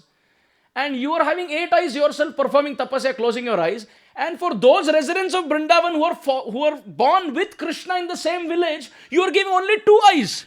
That too with eyelids. And when they open, they have love, so tears come and that blocks the vision. What kind of a nonsense creator are you? Almost every day in Brahma Loka, the headlines on the television is Brajvasis are criticizing Brahma today. There has been a public protest. Newspaper Brahma is opening, headlines. There is swearing going on, real time in Vrindavan. Brahma got used to it. Even Narada Muni would come and say, Brahma would say, what is update? They are giving some prasad. The Gopis are criticizing you. Brahma said, yeah, what to do? Anything else? Newer update? This is the hankering in the life of the Brajbasis. When Krishna left, every atom only reminds them of Krishna. Separation, dying and weeping. The moving is becoming unmoving, non-moving. Those who are moving, they are stunned, looking at the direction where Krishna left. And those who are non-moving, they are moving. All the stones have melted and they're flowing because there's no existence now. Krishna will not come and place his lotus feet. Krishna couldn't see all this. Please note, Krishna could not see all this because he was in Mathura. He was busy. Chanur, Mushtik, Kuvalaya, Pid, Kamsa Maharaj. And then after that, Jarasandha attacked Krishna 17 times. He was preparing for that war. Krishna made Ugrasen Maharaj the king. And Jarasandha was attacking Mathura. Why would Jarasandha attack Mathura? Because Krishna killed Kamsa. And Kamsa's 2 wives, Asti and Prapti, were the daughters of Jarasandha. So basically, Jarasandha could not have seen his daughters being widowed and his son-in-law being killed. So therefore, with his army, he chased Krishna 17 times. Krishna wiped off the army completely, but would keep Jarasandha alive. Every time. Balaram would tell him, why don't you just murder him also? Just kill him. Krishna would say, if I kill Jarasandha, how will I know where the other cockroaches are hiding? So I will keep him alive. He will go around, hunt and bring all the demons. Then I will wipe them off, still keep him alive. Then Jarasandha will go and catch all the demons because otherwise Krishna has to go around doing the cleanup. But Jarasandha is ready to do, why not just use him? 17 times Mathura was attacked. But when it was attacked the 18th time, Krishna called Vishwakarma, who is a very talented heavenly architect, very wonderfully skilled in structural engineering. And he could make very wonderful structures. He was the one who built Indra's palace. I had a friend whose last name was Vishwakarma. So I once met his father in an elevator. And I asked him, so how's, I took that friend's name and said, how is he doing? Like, don't ask about him. I said, what happened? He said, he flunked this time in the exam. I said, well, he flunked even last time. What is the new thing? He said, last time he flunked in 3 subjects. This time he flunked in 1 subject. I said, that's better, right? He's making some advancement. Father said, no, I would prefer that. Last time he flunked in 2 languages and mathematics. I was okay with that. I said, what did he flunk this time? He said, engineering drawing. I said, what's the problem? He said, we are Vishwakarmas. We come down the Vishwakarma clan. And my son is failing. नाक कटा दी इसने तो. मैं इसको कह रहा था, English में फेल हो जा कोई बात नहीं. हम तो कहेंगे कम से कम कि विश्वकर्मा है. पर ड्राइंग में तो कम से कम यार अव्वल नंबर आ जा. So Vishwakarma is that line who are very wonderfully skilled. So Vishwakarma made a wonderful palace underwater, and that was called Dwarka. Krishna transferred all the residents of Mathura overnight from Mathura to Dwarka. When they all went to sleep, they went to sleep in Mathura. But when they woke up in Dwarka. Vishwanath Chakravarti Thakur says, anyone who listens to this narration, they will go off to sleep in this material world, but one day they will wake up in Goloka Vrindavan.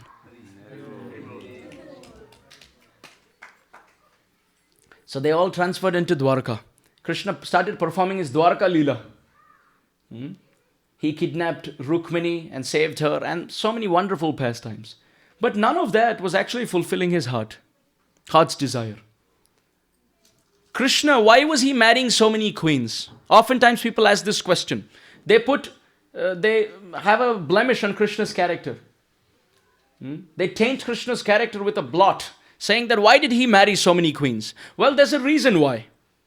You know, Akbar had many queens. Why did he marry many queens? Many of them were Hindus also.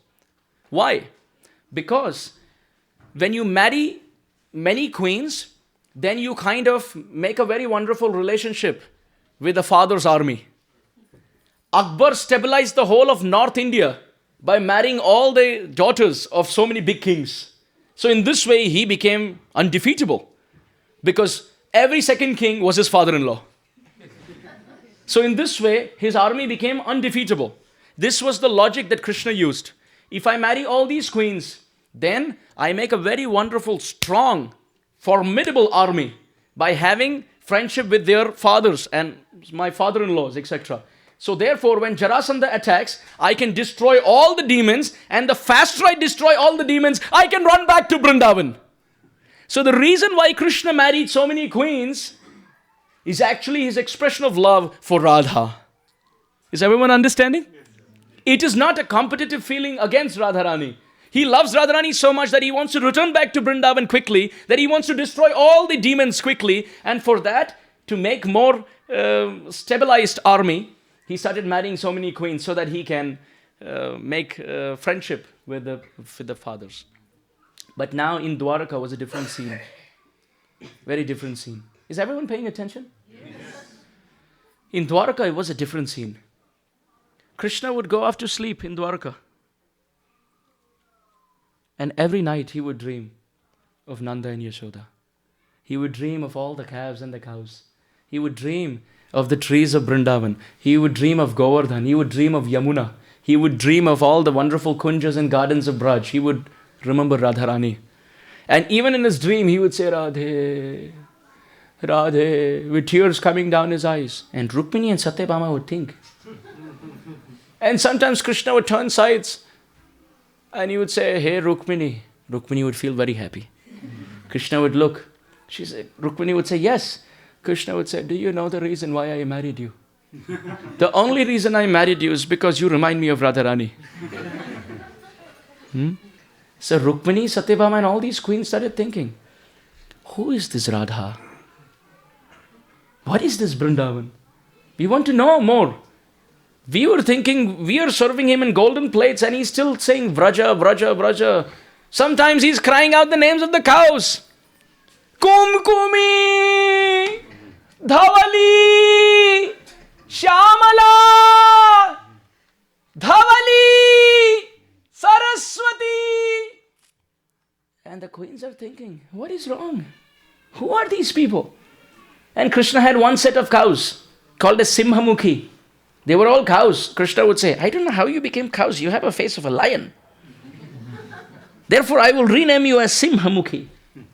And all those like-minded he would collect and say, so your group's name is Simhamukhi. So when I call Simhamukhi, all of you should come. And the cows would say, oh, which means yes.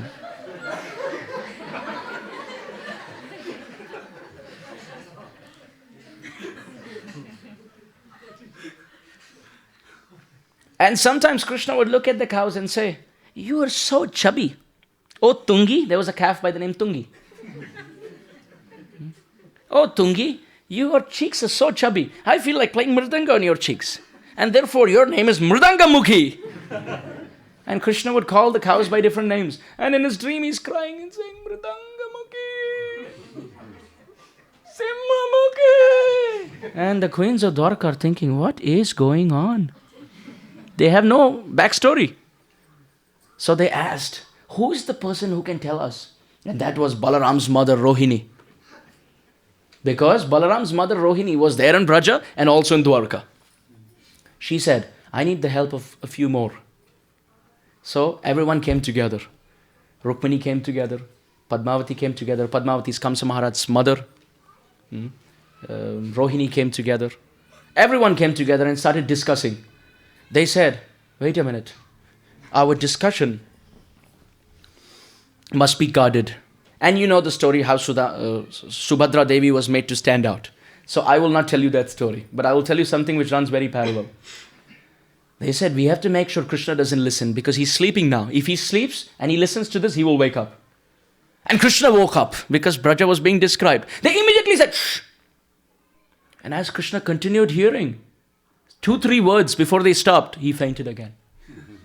Because they were saying, oh, the love of the Brajbasis is indescribable, inexplicable.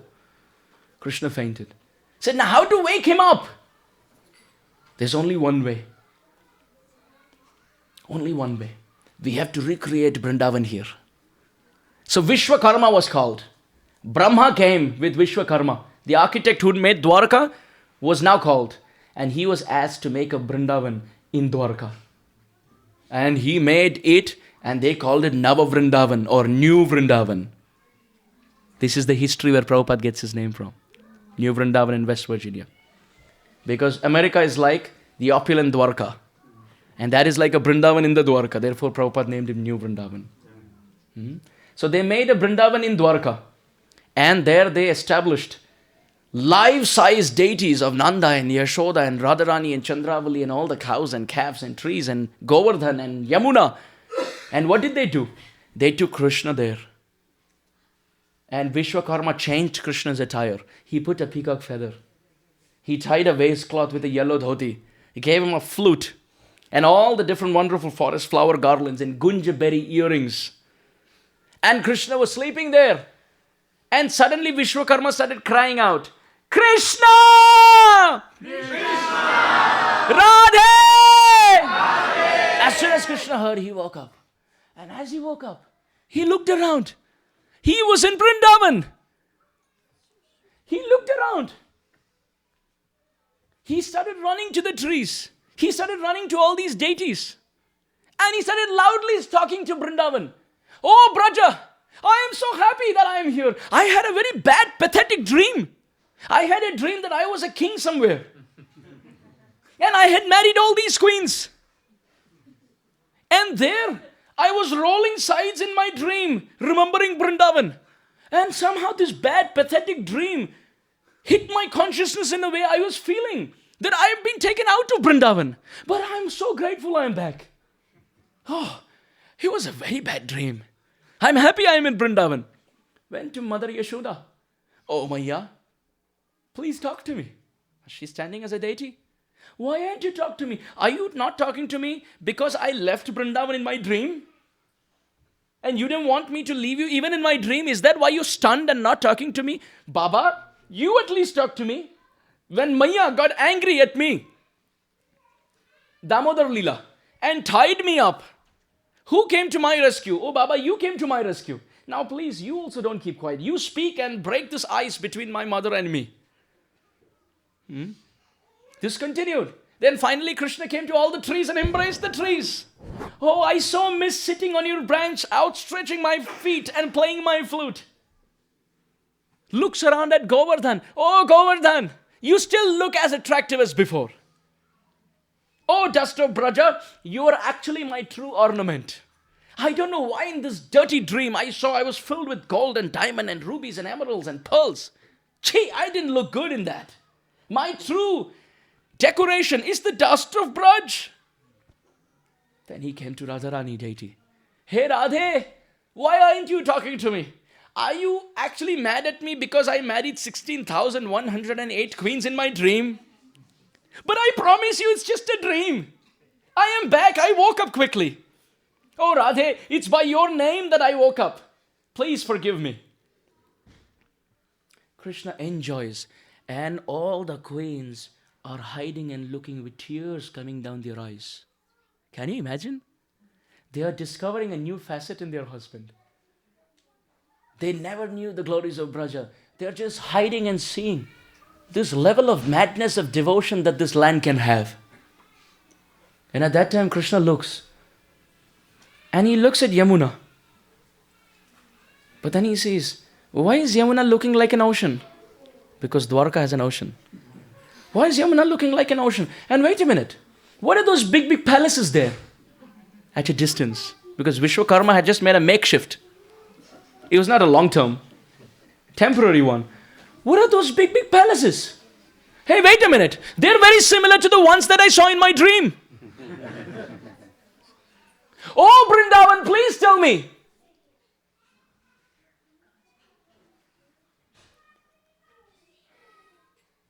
Am I in Vrindavan still dreaming that I am in Dwarka? Or am I in Dwarka actually dreaming at the moment that I am in Vrindavan? What is the reality? Vishwakarma, Brahma and all the queens came out offering obeisances and saying, "Oh Krishna, how can we tell you? You were turning sides, calling out the residents of Vrindavan. We just wanted to pacify you."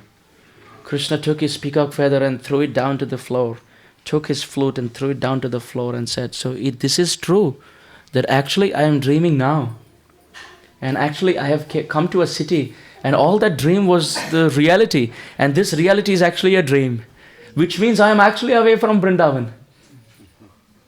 Oh, and Krishna faints again. That form where Krishna is so much in ecstasy, thinking of Vrindavan while being in Dwarka, is called Jagannath.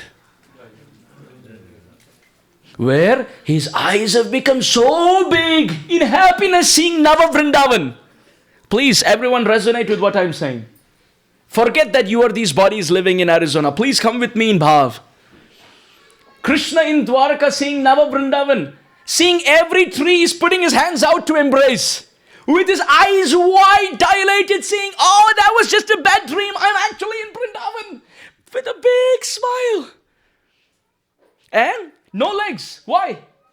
Because, oh residents of Vrindavan, I knew when I used to run barefoot in Braja, you would have so much pain in your heart because you would fear that with my barefoot I would jump on top of all the thorns and pebbles and sharp grass.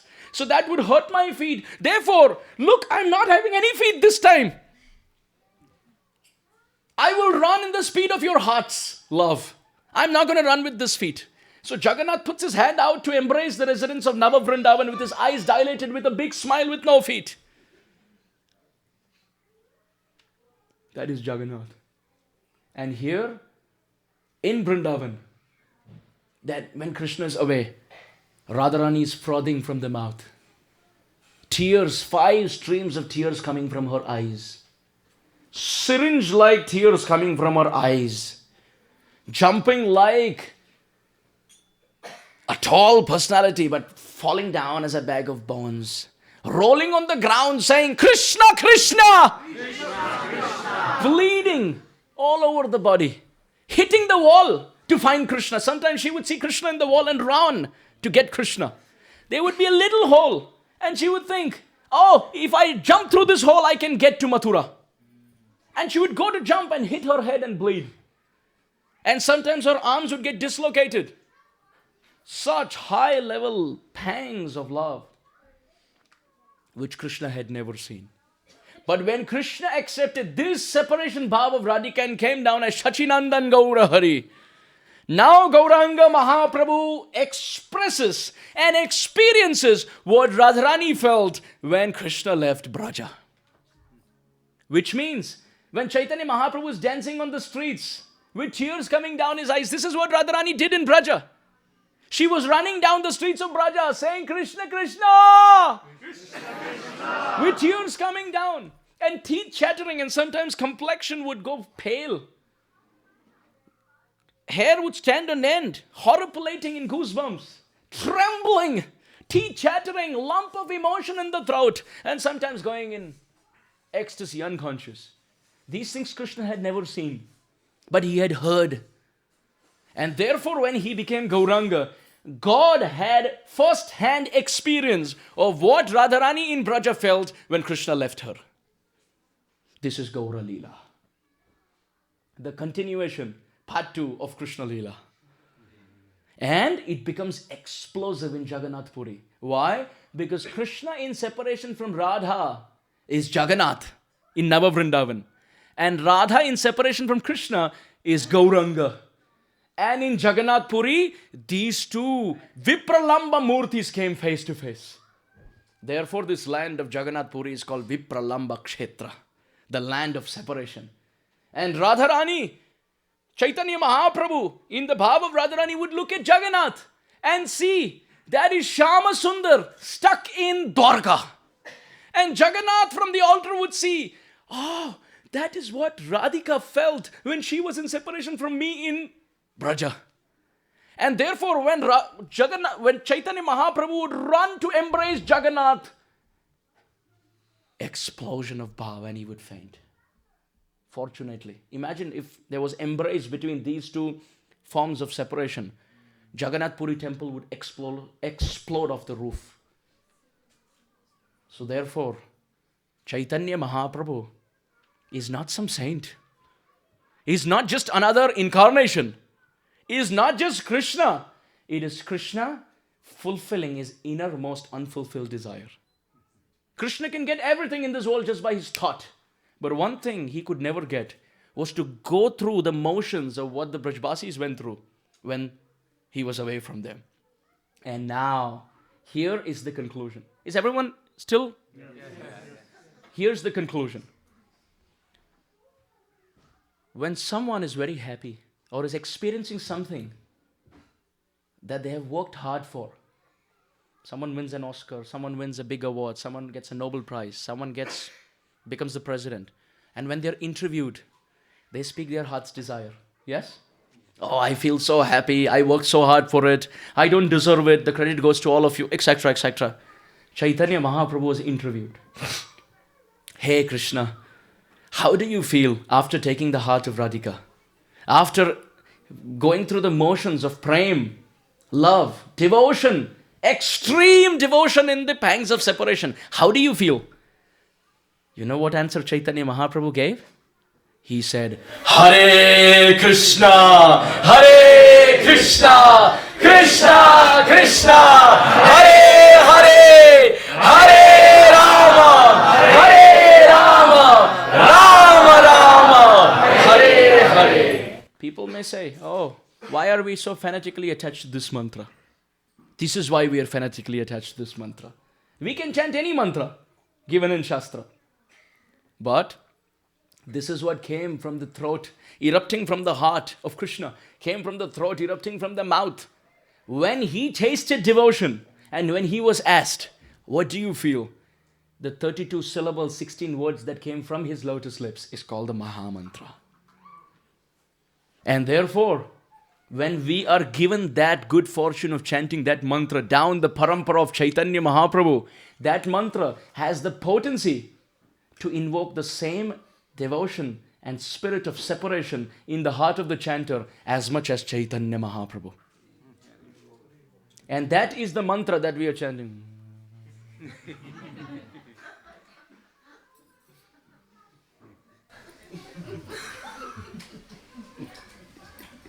Krishna.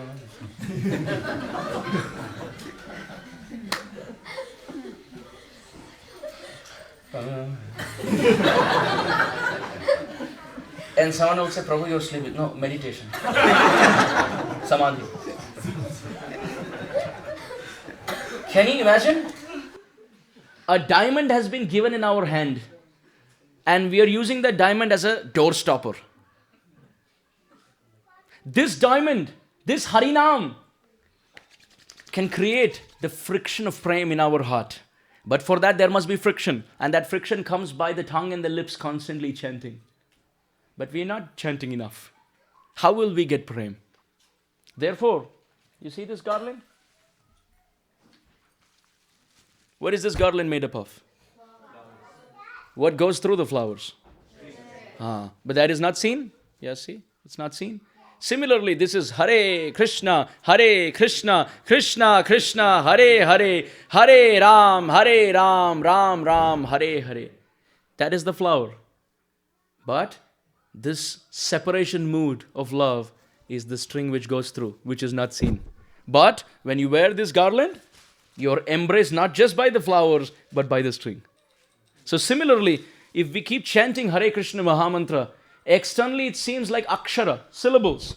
But by chanting sufficiently for a long time with a lot of desire that may this love of Godhead be invoked in my heart someday, then that string will touch the heart and prem will rise.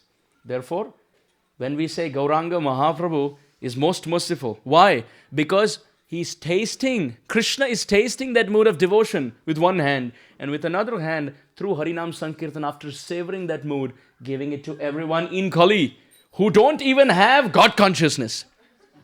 To them, he is giving the highest conception of love in separation. Gaur Premanand.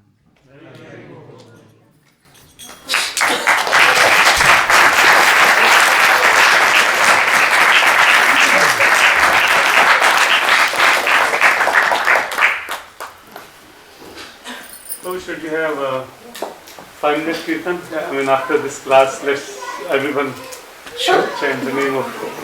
So let's have kirtan of Gaura Hari. Yes, Radha. you can play Mridanga. That's fine, no harmonium. Just Yeah, yes, we play. there's not enough place here. We can make it. It's the chair is little tough to play. I'll play the ego, okay? You play.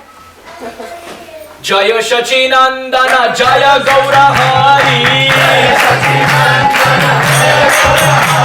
Oh Jaya Shachinandana Jaya Gaura Hari. Jaya Shachinandana Jaya Gaura Hari. Jaya Shachinandana Jaya Gaura Hari. Vishnu Priya Prana Dhana Nadiya Vihari. Vishnu Priya Prana Dhana Nadiya Vihari. Sanjitan Vihari Gaurari. Oh Sanjitan Vihari Gaurari. Oh Jaya Shachinandana Jaya Gaura Hari. Jaya Shachinandana Jaya Gaura Hari.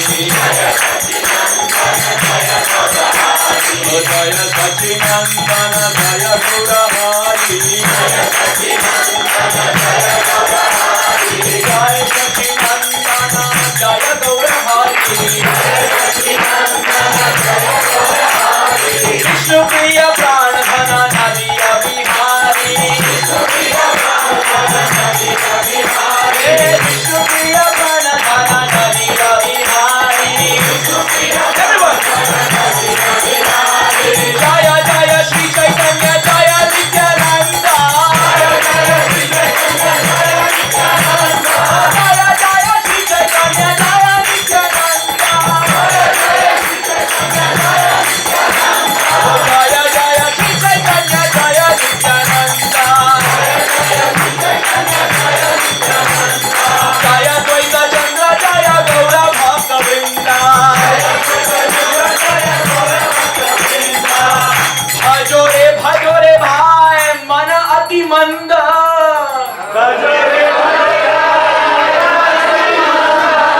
Bhajore bhajore bhai mana ati manda. Gaura Gadadhara Dvaita Guru Nityananda. Gaura Gadadhara Dvaita Guru Nityananda. Gaura Gadadhara Dvaita Guru Nityananda. Jaya Jaya Gaura Chandra Jaya Nityananda.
Hare Krishna.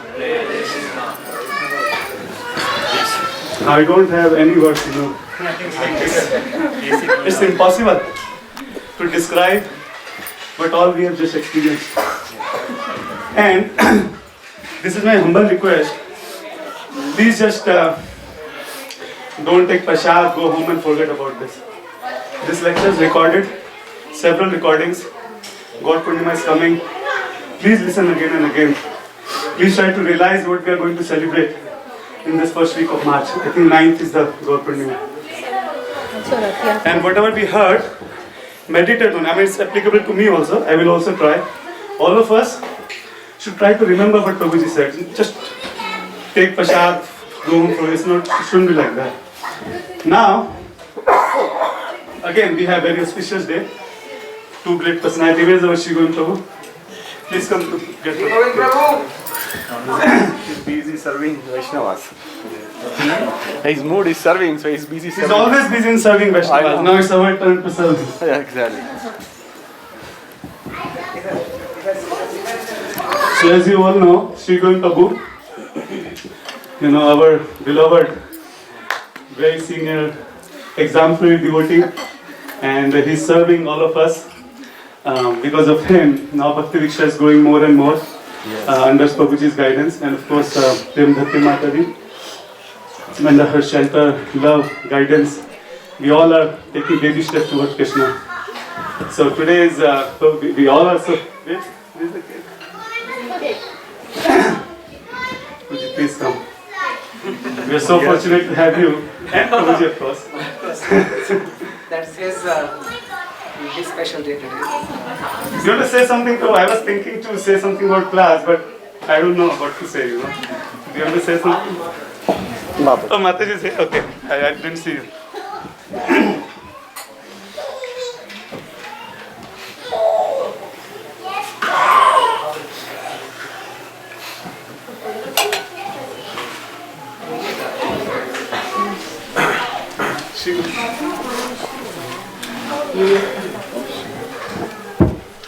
प्रभु जी को बुलाओ फिर उनको बना दें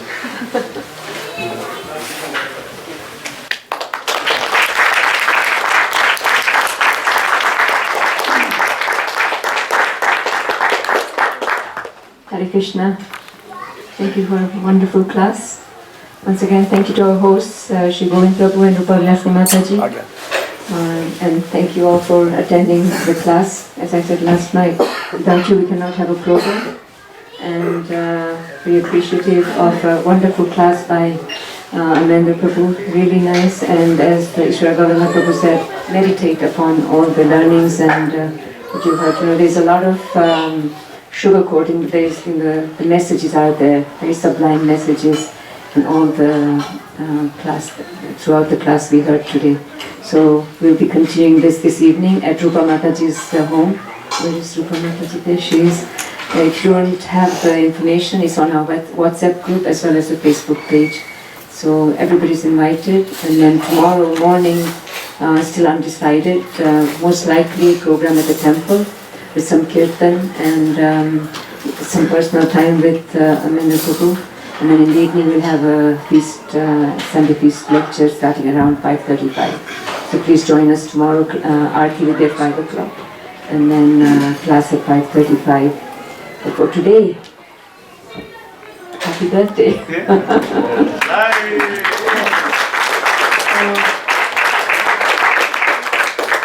We are very fortunate that you are celebrating your birthday here. And it also gave us an opportunity to come to SriGovinda Prabhu's place to celebrate his birthday because he always likes to hide in the corner. So, nice exposure today with your... Today he was cornered. Yes, he was cornered. He's never there, because he's always serving. So, very, very grateful to SriGovinda Prabhu for leading our yatra the way he has been. And an exemplary example to all of us. The whole family, starting with the young children and both the parents, good example to all of us. Prabhu is, as you know, a physician. He's a doctor and he is on call every other weekend and every other night, it seems. And yet he engages so nicely in the temple, at the temple. He has a temple here, yet he makes Radha Madhavari home down as his center. So we all need to learn from Prabhu how important it is to serve not only your family, but also to serve the community. And by preaching the message of the Lord. And if it was not because of SriGovinda Prabhu, we would not have the 5 Bhakti Vrikshas that we have today. And please all take heed. Never say, I don't have time. You know, we're not asking you to chant 64 rounds or 32 rounds or 16 rounds even, you know. Just saying, take the name of the Lord, take it to heart, be sincere, be faithful, come to the temple, you know, take darshan. And now we learned yesterday how to approach the deities, right? How many of you were here yesterday? So, you know, all these lessons, they're recorded, you know, listen again, imbibe them, meditate on them. And I'm just so grateful for SriGovinda Prabhu being here and leading us. Thank you so much, Prabhu, from the bottom of my heart. Thank you so much.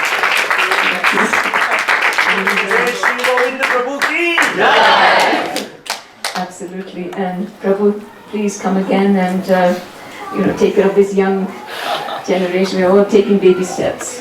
Please better don't go away from here. Stay with us. Thank you so much, and many happy returns of the day to both of you. Hare Krishna. So now Prabhuji is actually will settle down at some place. So yesterday for 2 hours I glorified Arizona. So what a wonderful, you know, weather, just low taxes and infrastructure, this and that. Prabhu, the best place in the US. Everybody's coming here. Yeah. Please Prabhuji, please come. दोनों ही इकट्ठे कर Please, you are Hare Krishna को बोलो. Hare Krishna to you, Hare Krishna to you, Hare Krishna, Chandler Amarendra Prabhu, Hare Krishna to you, Hare Krishna to you, Hare Krishna to you, Hare Krishna, dear SriGovinda Prabhu, Hare Krishna to you. Jai. Take it, it's a big piece. Kind of tough to take the whole piece out.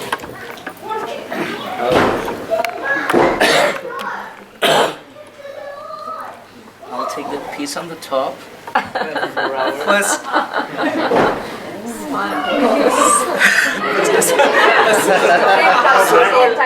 Senior by age. Haribo!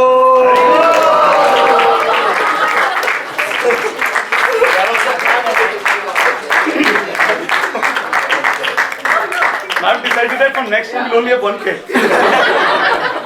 There's so much of love, you know, instead of having separate cakes. The cake is very tasty. Who has made it? Shri Mathaji Jai. And it's like, it's very rushy cake. Because golden avatar, Sachinandan Gaura Hari, with drops of Krishna Lila coming out in the form of blues, with the base of Radharani's fair complexion white, and the mention of Ramchandra as the top, Ramayan, and all of this with the wonderful rose of Narasingha Avatar.